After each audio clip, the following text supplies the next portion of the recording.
je voudrais demander à nos collègues du Togo si en fait le président Faure Eyadema veut transformer le Togo en royaume. Parce que son père était président du Togo. Son père, que Dieu ait pitié de son âme, meurt. C'est son fils qui devient président. Le fils qui devient président, il ne veut pas quitter la tête du Togo. Je le dis parce que ce que je souhaite pour mon peuple, le Sénégal, c'est ce que je souhaite pour le peuple togolais. Si le président Macky Sall avait fait la même chose que Faure Eyadema, mais on se serait battu, on se serait entretué, mais on ne l'aurait pas accepté. Moi, en tout cas, je ne l'aurais pas accepté. Les Togolais veulent manifester le 11, le 12 et le 13 avril, il interdit. Depuis des mois, depuis des années, Faure Eyadema interdit les manifestations. Il se prend pour qui? Il y a 2 jeunes Togolais. Chers collègues,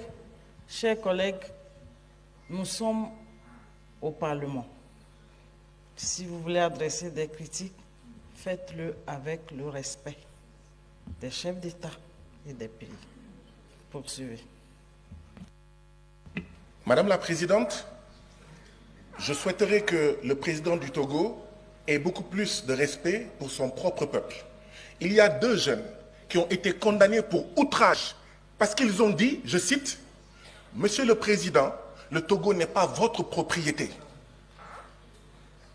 Et nous, on doit venir ici et ne pas parler de ça? Si je n'en parle pas, ça veut dire que je souhaite la même chose pour le Togo. Je souhaite la même chose pour la Guinée ou pour le Cap-Vert. Madame la Présidente, mon problème, c'est que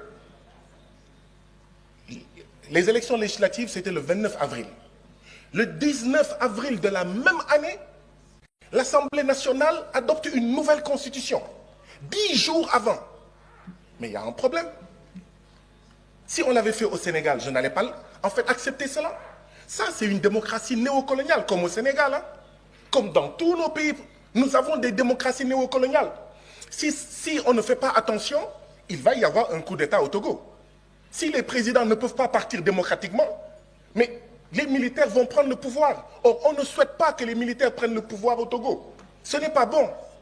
Il faut laisser les populations, d'accord, manifester leur point de vue, manifester, faire des manifestations, etc.